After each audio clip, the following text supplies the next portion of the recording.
Man, I am excited about tonight. We've been working through this series, and we're coming to the close, and tonight we're just going to talk about Jesus, and it's going to be awesome. We actually talk about Jesus every week. If you don't pay attention, now you know, but it's okay. That's what we're going to talk about. But first, I've got to tell you about something cool. How many remember the first time that you discovered coffee? Raise your hand. I want to keep it up. I want to kind of scan.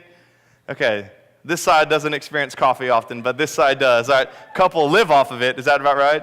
Put your spoon in, it stands up. That's a problem. That's okay. All right, so coffee. I remember when I first experienced coffee. Now, I'd heard about coffee, and I always associated it with an old people's drink, so I stayed away from it because I didn't want to be old. I wanted to stay young forever. And then I realized old people function off coffee, so now I live off it. That's a whole other story. So I remember, though, my first encounter with coffee was actually at church. Probably for some of you, it's the same. I was a youth guy, and I was skipping out on youth ministry. Don't tell anybody. And so I was just cruising the hallways, and I found this thing that looked like a coffee cart, and because it was a coffee cart, and I remember walking up to it and going, "This is cool." I remember I said I'd never drink this, but I'm going to try it because there's a lot of sugar and a lot of cream, so let's give it a shot. So I took my little cup that's like, how big are our cups that we serve here? Does somebody have one? Oh, we got the little teeny cups. I'm sorry. Okay. Well, it was one of those little tiny cups, and I was like, okay, what do you do with this? There's not even, it's like a little sip. So I put a little bit of coffee and then a lot of sugar and cream, because coffee is actually not really good when it's black. I know some of y'all get used to it, but that's a problem too. It's a whole nother problem. So I just filled it up with sugar and cream until it tasted right, and then finally it was about half and half, literally half coffee, half everything else. And I remember drinking it, and I was like, okay, that's not great. But, it tastes kind of good. And then I went to church, and I sat down in the chair, and I started doing like this. Like, this is going on. This is crazy. This is why they drink it. This is nuts. What is going on? And I remember just that feeling, that experience of how much, it was like a bolt of lightning, right? I mean, I had so much energy, and then I became addicted to it. And then when I didn't have it, I started feeling pain, and not really, but some people actually have that.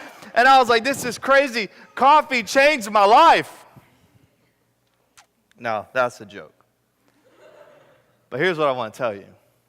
How I had that experience with coffee is what it should be like when we experience Jesus. Man, when we experience Jesus, everything should change. Do you get that? Everything should change. Not one thing, not how you dress, not how you look, not how you talk. Everything should change. The girlfriend that you're dating, the boyfriend that you're dating, sorry, it's going to be a long night for you. Everything should change when you encounter Jesus. Why? Because Jesus changes everything. Now, a terrible idea to match that up with coffee, and he's probably disappointed in me right now, but I know that it made sense, so we're going to roll with it. When you encounter Jesus, it changes everything. Now, here's the thing.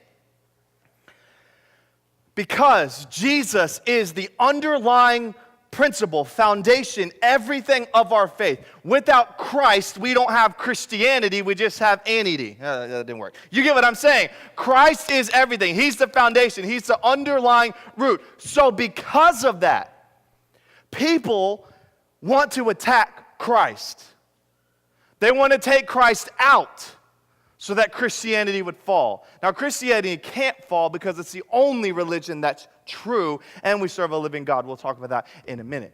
But the reality is people want to come after Christ to prove that Christianity is not right, or that it's not true, or that it's not real. And it is real. So tonight, my goal is to share with you some proofs, some tangible biblical proofs that the resurrection of Jesus Christ did happen. Listen.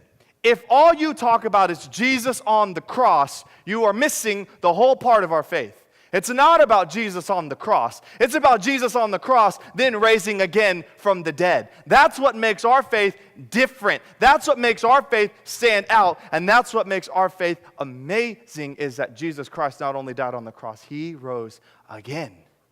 And he did it for you, and he did it for me. And I know I say that every week because I want you to get it. I want you to get it. So that's what we're going to talk about. I am going to convince you, and I don't need to because it's true, but I'm going to convince you how Jesus' resurrection did happen, proofs that it did happen. But to start, and I didn't drink coffee, by the way. To start, I want to give you 3 alternative explanations people try to throw out there when it comes to Jesus' resurrection. People that don't like it, they don't want it, they're against Christianity, they try to prove to you Jesus didn't resurrect. There's no way that that guy actually came back from the dead. These are some of the things they say. You might want to take notes. If you don't, it's cool. The first one, they say that Jesus was on the cross, but he didn't actually die on the cross. He was still alive when they put him in the tomb. So then when he came back to life, he really didn't resurrect. He was already alive. He just was taken off the cross before he was dead. Okay? They call this the swoon theory, by the way, but I know you don't care about those words. You just care about the statement. People think that he wasn't dead. Let me show you how that's not possible. First of all, the Roman soldiers, if you remember, they came to the two guys first that were next to Jesus on the cross, and then they got to Jesus and they looked up at him and they said, we think he is. And so they said to prove that, instead of breaking his legs first, they wanted to make sure that he was dead, so they took a spear and they did what? They pierced him in the side. And when they pierced him in the side, blood came out, but they saw that Jesus was in fact dead. Roman soldiers were majors in death, okay? It's what they did. So they didn't look at him and go, well, I think he's dead, I'm not sure. No, they've been doing this over and over every day. They saw a dead man, they knew that he was dead. So the first problem with this is that the Roman soldiers said he was dead. But in case they were wrong in some crazy world, then the next thing would be, Jesus' people came in and they wrapped him in spices. Do you remember this? They wrapped him in burial clothing and spices, and they did this. And if he was alive, don't you think they would have figured it out as they were wrapping things around his body? Maybe, okay, maybe not as exciting argument, but that's what happened.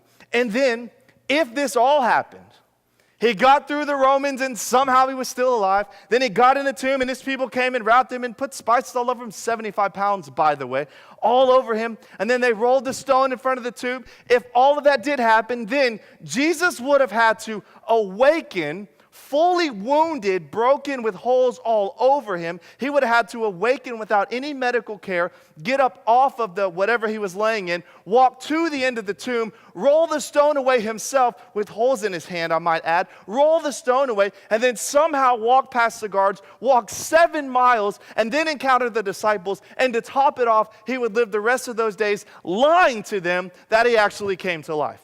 Now, I don't know about you, but I can't really believe that theory. Am I the only one? All right. Number 2. Some say the disciples were hallucinating. Have you ever had a hallucination? Don't raise your hand, just think about it. Have you ever had a hallucination before? Maybe you're having one right now. Maybe there's 3 of me. I don't know. I'm just kidding. They say, well, the disciples, they wanted Jesus, that he died. You remember this was a we talked about this a few months ago. It was such a dramatic moment for them when he died. They wanted so desperately for him to come back. He was leading them. He was guiding them. He was their anchor, and now he was gone. So maybe they wanted him so bad that they began to have hallucinations that he was alive. Maybe that's what happened. Let me just say a couple things. First, there were more than 500 people that saw Jesus alive. It would be nuts if just us in this room had the same hallucination, let alone 500 of us having the exact same hallucination. Also, what happened to the disciples at the end of their life, the majority of them? They died. Good answer. Didn't happen, but they died. They were martyrs. It means they died for a hallucination. And they lived the rest of their life for a hallucination. Now, I don't know about you. That seems a little crazy to me. Let's keep going. The third one, the last one. Some people say the disciples stole the body and lied. Jesus died, they put him in the tomb, and then they took the body and they hid it and said, okay, we'll pretend that he rose again. Let's look at some scripture. Matthew 28. We're going to pick up where we left off. Verse 11. While they were going there, I'm going to read the whole verse, then we'll talk about this second. While they were going there, behold, some of the guards went into the city and told the chief priests all that had taken place. And when they had assembled with the elders and taken counsel, they gave a sufficient sum of money to the soldiers and said, tell people his disciples came by night and stole him away while we were asleep. And if this comes to the governor's ear, we will satisfy him and keep you out of trouble. So they took the money and they did as they were directed. And this story has been spread among the Jews to this day. What happened? The last theory is probably the most realistic when you think about it. It would make sense that Jesus' people would be so fired up that Jesus might come back to life, that they would want him to come back to life, so they would go steal the body and bring it back. But here's why this can't happen. Let me just list these for you. First, what happened here, the chief priests wanted the tomb to be guarded, so they went to Pontius Pilate and they got permission to have some guards to put him at the tomb. Did you get that? Okay. There's the guards standing at the tomb, stone rolled over, protecting it. Why? So that no one could come in and steal the body. Okay? So the guards are there, it's all set in motion, and then what happens? All of a sudden, out of nowhere,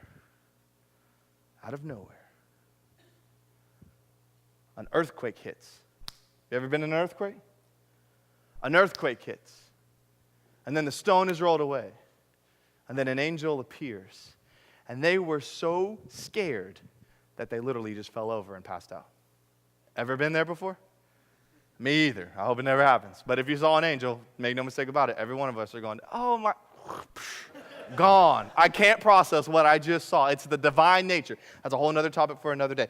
This happened. The soldiers just passed out. They come back and they tell the chief priest, well, listen, these are the things that happened. We were standing there. We were on guard, not sleeping, because in the Roman day, you would die, by the way, if you fell asleep when you were a soldier. We were on guard and we were ready for anything. But then the impossible happened.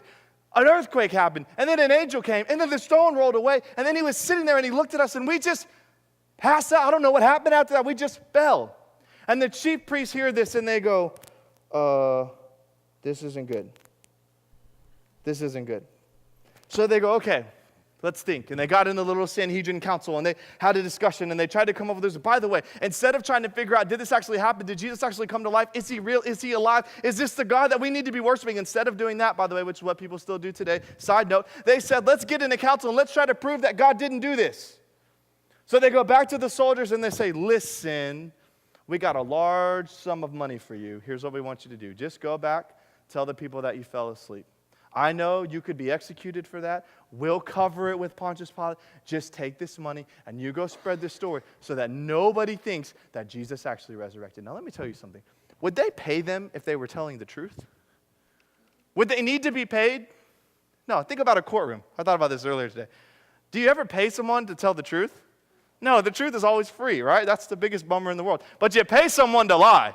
I'll pay you off and you'll do the wrong thing, but to do the right thing, it's always free. Just make that note. So they pay him a lump sum of money to tell a lie, to start this story, and then they promise to protect him. Now listen, if the disciples had stolen the body, they would have had to overpower the Roman guards in the midst of their probably borderline depression that Jesus had just died in front of them. They would have probably, in that overpowering, had to take the body immediately and quickly so that they could get away from the guards who were quickly going to be coming after them. But they took the time to fold the clothes up and leave him right where he left. Do you see that happening?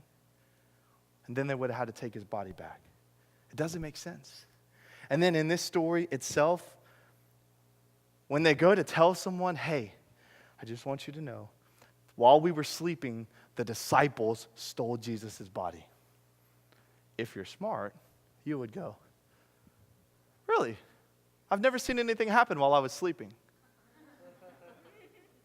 In fact, so while you were sleeping, you opened one eye and you saw them stealing and you did nothing about it? Ooh. So there's all these errors, all these issues with this thought that the disciples stole the body. Now, I want to let you know there are a couple other reasons why people, alternative views of how Jesus actually resurrected, that he didn't resurrect, something else happened. They're all irrelevant. These three are the most common, so I want to share them with you and disprove them quickly. If you don't like it, we can talk afterwards, and Lord willing, we'll continue to disprove because I believe these are true. Now, let's move to the proofs. Are you following along? Yes, good. 7 proofs of Jesus' resurrection. I'm just going to move through these quickly. Number 1, the empty tomb. The tomb is empty because Jesus is alive, he rose again, and he ascended into heaven. Done. But some people aren't satisfied with that, and I understand. The rest of these proofs, pretty much all of them, you can ask yourself the same question. If this is true, where's the body? If this is true, where's the body? If this is true, where's the body? The tomb is empty. Could they have gone to the wrong tomb? Absolutely. But the Sanhedrin did not want this story of Jesus' resurrection to happen. They would have immediately gone to the right tomb to prove that everybody was wrong. They didn't do that, though, did they? Could they have been hallucinating? Maybe, but as we heard earlier, that doesn't make any sense. Could the body have been stolen? Maybe. But man, as we look at that story, aren't there holes just all throughout it? The tomb is empty. Why? Because Jesus came to life, and he came out, and our story and our faith were born. The second proof is they used women to be the witnesses. Now, ladies, please, careful here. I'm just stating facts and historical evidence. But in this day and time, which is not like this today, you are welcome. Thanks, history just said that to you. Sorry, that could have gone bad. In this day and time, women were not allowed to testify as witnesses in courts. You had no voice. In this time, women really weren't even allowed to speak to men. So, Jesus uses an angel to appear to women. Now, if you are a sane person making up this story, the last people group on earth you would use is a woman. No offense. This is back then, not today. The last person you would, let me tell you this story. This guy, Jesus, he died on the cross. He went in the tomb. They rolled a stone. They rolled it back. He was alive. He was gone. Who told you he was alive? Some women from that. What? Get out of here. I'm gone. That's what it would have been like. Now, what does that prove? That proves that this story is bigger than our even own comprehension. That Jesus doesn't do what makes sense. He does whatever he wants, and he makes it work. Ladies, he always held women with honor, even in a culture that didn't. And he taught that in Scripture in a day and time when women had no value. That's just a side note, another message for another day. But he used women as the witnesses who didn't even have a voice. No way someone making this story up would do that. The third thing is the apostles found new courage. Now think about this. Before this moment, what were the apostles doing? Peter was apparently the boldest one, and he denied Jesus how many times? 3 times. To who? A little girl. Not so bold, buddy. All the other disciples, what did they do? I don't know him. I love you, Jesus. On another day. They were gone. There was no courage. There was no pride. There was humility. And they ran and they hid. Yet all of a sudden, when Jesus appeared to them, a new courage was found inside of them. And they went from weak, measly wimps. We'll probably have to have a discussion when I get there. Chill out. But they went from weak, measly wimps to now bold, proclaiming, preaching Christians who led the Christian faith to the place that it is today. Now, I don't know about you, but a newfound courage like that is typically based off something pretty big. No one just comes into your room and says, hey, it's time for you to have new courage. Turn it up a notch. Let's go. And all of a sudden, you're like, yeah, let's change the world. Usually something pretty big has to happen. And psychology proves that, by the way. Psychologists will tell you for life to truly change, something radical must happen to that life. Something radical happened to the disciples. They saw Jesus, and when they saw Jesus, everything changed. You can't say that courage came from nowhere. It came from seeing Jesus face to face. To go off of that, there were changed lives. Remember James, Jesus' brother? He was a skeptic of the faith the entire time. Growing up with Jesus, Jesus would say, I am the Son of God, blah, blah. And he would be like, okay, you're weird, that's crazy, but I'm related to you, so I'm stuck with you. Ever had that thought? Don't say anything. And you just keep on moving. And imagine the moment when Jesus died on the cross, was put in the tomb, came back to life, and then he appeared to James, his brother. Can you imagine that moment? Man, I thought this guy was crazy. He was the risen Christ. By the way, Jesus didn't come up and be like, told you so, have a good day. No, what did he do? He came, he wrapped his arms around James, and he loved on James. And you know what happened to James? James found that same courage. His life radically changed. He went from skeptic to leader. He became a key part of building the church. Why? Because he encountered the living Christ. When Christ was there, when they saw him living, everything changed. Lives changed. Not only James, but many others. The disciples found new courage. And then the large crowd of eyewitnesses. We saw this earlier. All of a sudden, 500 plus people saw Jesus alive. Now, if 2 of you came in here right now, just ran up on stage, said, Chad, come here, listen. We saw Jesus alive just around the corner. We'd be like, okay. Call someone, let's walk them out, let's get them some help, because these 2 people might have had a little crazy moment. But if 500 people walk in this room and say, we just saw Jesus, you're like, turn his mic off. We're going that way because we want to see too. You can't deny 500 people. And it was probably more, scripturally speaking, but that's another story. This large crowd of eyewitnesses saw something and their stories were the same. That doesn't happen, folks. That doesn't just happen. There has to be living proof that Jesus appeared to them. And we're almost there. And then there was the conversion of Paul. Scripturally, the most drastic, crazy, unbelievable conversion in the faith at the time. Paul was borderline murderer, absolute prosecutor. He was all to get people. Every Christian he could find, he wanted to rip them out of their homes and throw them in jail or punish them, and at some points even lead them to a death of stoning. He was all about taking the Christians out. He wanted nothing good for them. He wanted to kill them all. It would be like Osama bin Laden walking in here and saying, let's pray, bow your head. Absolutely not. I'm watching everything that you do. That's the kind of conversion that Paul had. He walked in a room and people were going, I'm out because he's either got a bomb or he's going to kill me. And then all of a sudden he started walking in the room and now he's preaching the word of God. He's telling people Christ can change your life. And they're like, I just don't want you to end my life. This is crazy. Paul's conversion was the most unbelievable moment in the history of Scripture and life change that we'd seen to that point. And you know how Paul's conversion happened?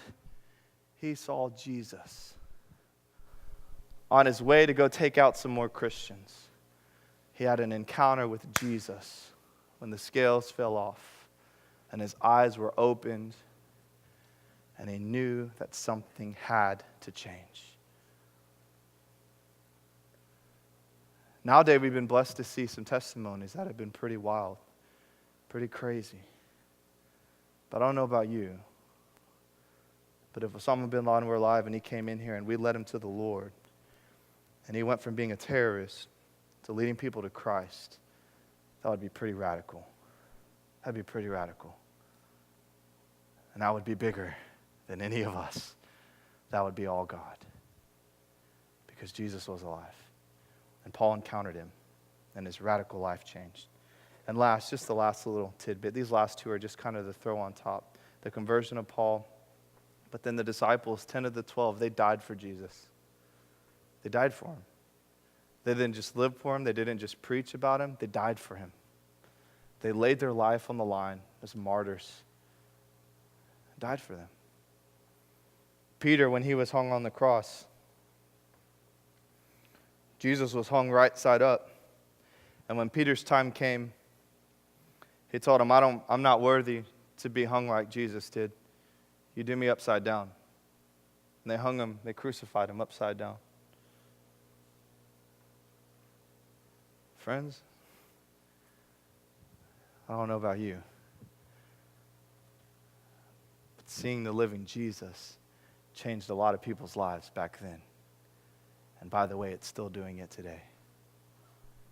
People that are willing to die for Jesus, pretty good indication they've seen Jesus, had an encounter with Jesus that changed their life. Jesus is alive. And when the disciples discovered that Jesus was alive, it changed their life. It gave them courage. It gave them hope. It motivated them to change the way they were living their life. They became ambassadors for Jesus Christ. And they paved the way for us, all of the Christians in the room today, to come behind them. People want to attack Christianity. And they would love to tell you that Jesus is not alive. But Jesus is very much alive. And the more that I look at these proofs, the more I just have to wonder, how could anyone not think that he rose again? Easter's coming. There'll be skeptics. You'll run into them. Maybe. Hopefully you'll be prepared now. Not to just slam them down and tell them you're wrong, I'm right. But to say, hey, listen, let me tell you the story. Let's talk through it together. Let me show you how this could be. Because Jesus did indeed rise again. And you know who he did it for? For me. and for you. But you know what? It wasn't just for us. It was for all of them too. Everywhere else in the world, everywhere else in the state, in our city, in your schools, in your workplaces, in your families, he rose again for all of us. And what's even cooler, we'll talk a little bit about this next week. God gives us this opportunity to come alongside of him and not just be receivers of his plan, but to be a part of it and to help, to lead people, to show people what it looks like to see a risen Christ and how it changes you. Friends, let me ask you this question as we close. I can give you proofs all day long that Jesus rose. I can offer an opportunity, an invitation for you to come and to receive Jesus into your heart, and I pray if you don't know him, you would do that. But let me tell you something. Those of you that already have received Christ into your life, already received Christ into your heart, if someone walked by you or sat next to you, would they know it? Because, man, when these guys encountered Jesus, it changed everything. What's it like for you? Jesus died on a cross. He hung on a cross. He died. Then he went into him and he rose again. And guess what? He did that for you. How are you handling that? Jesus left us promises here on earth. I'm going to take care of you. You don't have to worry about eternity as long as you choose to believe in me. I'm going to provide for you everything you need. Not everything you want, but everything you need. I'm going to take care of you. I'm going to take care of you. So you don't have to worry about that. You can just follow me. How are you handling that? You still caught up in all the nonsense? You still worried about where the next little bit of money's going to come from? You're still worried about the next, or the spouse that you're going to find? You're still worried about the next boyfriend or girlfriend, whatever, fill in the blank? Are you worried about all that? Because you know what he told you? He said, don't worry about that. I've got that. I died on the cross and I gave you all these promises, so you don't have to worry about that. You just keep following me and let me take care of the rest. But how are you doing with that? How are you doing with that? Because it's pretty easy to get caught up in the things we think we have to hold on to. When Jesus says, I've got that, all you got to do is turn to me, believe in me, follow me, and everything else will be taken care of. If you've encountered Jesus and he hasn't changed your life, I don't want to challenge your faith. I just want to ask you, why not? Why not? Why not? He didn't hang on the cross. My God, my Christ didn't hang on the cross so that you could live a partial life following him or whenever it's convenient. My God died on the cross so that we would go live for him, for all who choose to believe. And I pray that one, you'd walk out of here with confidence, knowing that there is great proof, indication that Jesus rose again and that our faith is real and alive and we don't have to worry about it. But I also pray that you would leave here remembering that the whole reason we're trying to prove that is because it should be the very thing that changes you on a daily basis. And friends, if you're the same way today that you were last year, you got some work to do. And our faith isn't about what you do, but our response in love to God is. If I love him, I'm going to live for him. If I love my parents and I honor them, I'm going to respect them. I'm going to follow what they have to say. No, because I moved out and they're on their own. But when I lived with them, when I honored them, it's because I obeyed them. We don't work in our faith. We don't do it by works, but we show our love to him by how we live our life. Are you different? Because, man, like when I encountered coffee, as crazy as that is, when you encounter Jesus, everything should change. Everything should change. Will you bow your head with me just for a second? If you'll just keep your head closed, eyes closed, head down. I want to tell you a story. Just think about this. R.A. Torrey, years ago, he told a story, and it goes like this. I was standing before the window of an art store where a picture of the crucified Christ was on exhibition. As I stood on the sidewalk and gazed, I was conscious of the approach of another. And turning, behold, a little lad gazing intently at the picture. I noticed that he was a little street child. I thought I would speak to him, so I asked, pointing to the picture, "Do you know who he is?" "Yes, that's our Savior," he said, with a mingled look of pity and surprise that I should not know what the picture represented. With an evident desire to enlighten me further, he continued after a pause. Then the soldiers, the Roman soldiers, and with a long-drawn sigh, he said, "That woman crying is his mother." He waited apparently for me to question him further, then thrust his little hands in his pocket, and with a reverent, subdued voice and a little tear in his eye, he said, "They killed him, mister. Yes, sir, they killed him." I looked at the little ragged fella and said, "Where did you learn this?" He replied, "At the Mission Sunday School." Full of thoughts regarding the benefits of a Mission Sunday School, I turned and resumed my walk, leaving the lad looking at the picture. I hadn't walked a block when I heard a childish voice say, "Mister, mister." I turned, he was running toward me, and then he paused. Up went his little hand, and with a triumphant sound in his voice and a radiant face, he said, "I forgot to tell you, he rose again."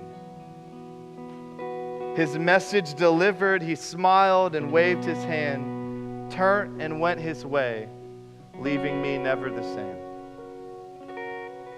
It's not enough to talk about the cross. It's finished when Jesus rose again. He is alive and he lives in you and I if we so choose to allow him.